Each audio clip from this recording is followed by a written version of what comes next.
তন্ময় ছাড়ো, লাগছে আমার অনেক। বলো যে এখন থেকে তুমি যা বলবে সব কিছু শুনবো আর করবো, আর কখনোই তোমার সঙ্গে ঝগড়া করবো না, বলো। আচ্ছা ঠিক আছে, আর কখনো করবো না, ছাড়ো। এভাবে কেউ ধরে তন্ময়? একটু হলে আমার হাতটা ভেঙে যেত না। আমি কখনো তোমার সঙ্গে কথা বলবো না।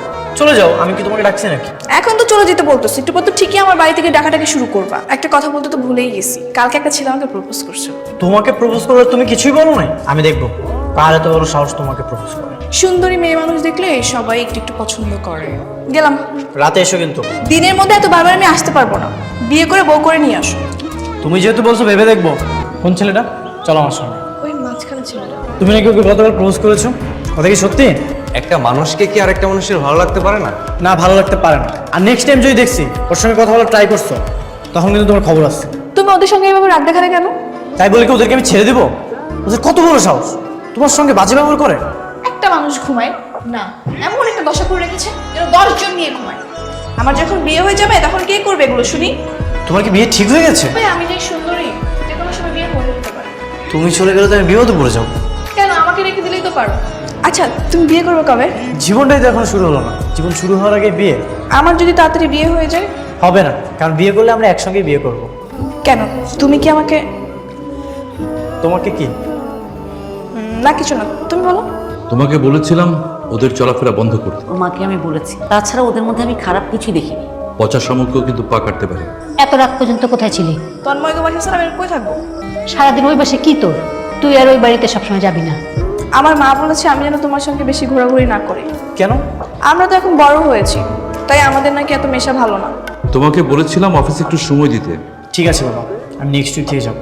আমাদের বাড়ির আশেপাশে একটা নতুন ফ্যাক্টরি করছে, ওটা শুরু হয়ে গেলে ওখানে কিন্তু তোমাকে সময় দিতাম।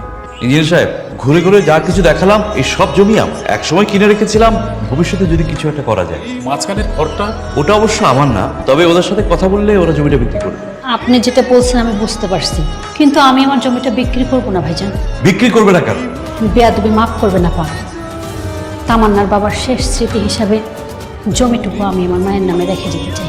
এই সামান্য জমিটুকু নিয়ে তোমার এত অহংকার কিসের, আমি সেটাই বুঝতে পারছি না। আমি অনেক আগেই বুঝতে পারছি আমার জমিটা যে আপনারা নিতে চান, আর তখনই আমি সিদ্ধান্ত নিচ্ছি এই জমিটা আমি বিক্রি করব না। বেরিয়ে যাও, তুমি এক্ষুনি বাড়ি থেকে বেরিয়ে যাও। এই বাড়িতে যেন আমি কখনো আর তোমার মুখ না দেখি। কেন রাজি হবে শুনি? মা যদি বাবার স্মৃতির জন্য জমিটা রাখতে চায়, সেজন্য কি তোমার বাবা খারাপ ব্যবহার করবে আমার সঙ্গে? আমার মার কান্না দেখে আমার খুবই খারাপ লেগেছে। তুমি মন খারাপ করো না, আর তোমার মাকে একটু বুঝিয়ে বলো। তুমিও তোমার বাবাকে বুঝিয়ে বলো। আমি তো তোমার বাড়িতে গিয়ে বোঝাতে পারবো না। কেন বোঝাতে পারবে না? যেই বাড়িতে আমার মাকে যেতে নিষেধ করেছে, সেই বাড়িতে আমি কি করে যাবো? নিজের জীবন তো নষ্ট করছো, সাথে মেয়েটার জীবনও কিছু নষ্ট করছো।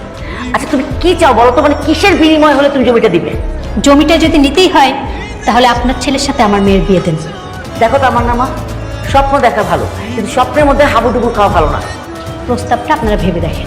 আমার মেয়ের ভবিষ্যৎ অনিশ্চিত করে তো আমি আমার জমি বিক্রি করবো না। তুমি কিন্তু খুব বাড়াবাড়ি করলে। আচ্ছা তোমার সঙ্গে কি আমার কখনো যায়? কেন, আমি কি তোমার যোগ্য না? ছোটবেলা থেকে আমরা একসঙ্গে বড় হয়েছি, দুজনের খুব ভালো ফ্রেন্ড, নাথিং এলস। শুধু ভালো বন্ধু? তুমি কি আমাকে নিয়ে অন্য কিছু ভেবেছো? কেউ কল্পনায় খুশি থাকে, আবার কেউ অবহেলায় নিজেকে হারায়। আমাকে আর দেখা করতে ডেকো না। আর আমার মনে হয় না আমাদের দেখা করার কোনো দরকার আছে। আমার স্যার আপনার মেয়েকে খুব পছন্দ করে, তাই আমার স্যারের সঙ্গে আপনার মেয়ের বিবাহের একটা প্রস্তাব নিয়ে আপনার বাসায় সরাসরি চলে আসছি। এত বড় ঘরে বিয়ে, আমার মেয়ের কে সেই কপাল আছে? আমি তাহলে তামান্নার সাথে কথা বলে জানাবো।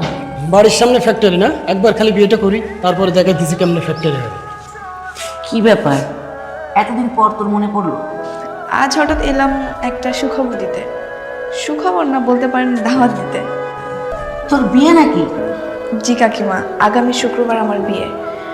আপনারা ছাড়া তো আমাদের আর ঢাকায় কোনো আত্মীয় স্বজন নেই, তাই আপনাদের জানাতে আসলাম। তা ছেলে কে, কি করে? ওই যে হাসানস গ্রুপের মালিকের ছেলে, কিবরিয়ার সঙ্গে। তার মানে আমাদের জাত শত্রু। তন্ময় তুমি? আন্টি বাবা আপনাকে ডাকছে, আপনার সাথে নাকি কি ইম্পর্টেন্ট কথা আছে। তোমাদের তো যাওয়া হবে না তামান্না? মানে? আমাদের মেয়ে আমাদের কাছেই থাকবে। আমি যে ওনাদের কথা দিয়েছি বিয়েটা একই তারিখে হবে, তবে তন্ময়ের সাথে। আর কতক্ষণ এভাবে দাঁড়িয়ে থাকতে হবে? আচ্ছা আমি কি করছি সেটা তো বলবা। আর একটা ছেলের সঙ্গে রেস্টুরেন্টে বসে কফি খেয়েছো, সেটা তো আমি রাগ করে করেছি। আমিও তোমাকে রাগ করেই পানিশমেন্ট দিচ্ছি। আচ্ছা একটা কথা বলতে ইচ্ছে করতেছে, বলবো? বলো। আমি তোমাকে ভালোবাসি। কি কি আর আগে বলো তো। আমি তোমাকে ভালোবাসি। এখন আমি উদাহরণ থাকতে হবে? না না এখন গানটা ছাড়ো।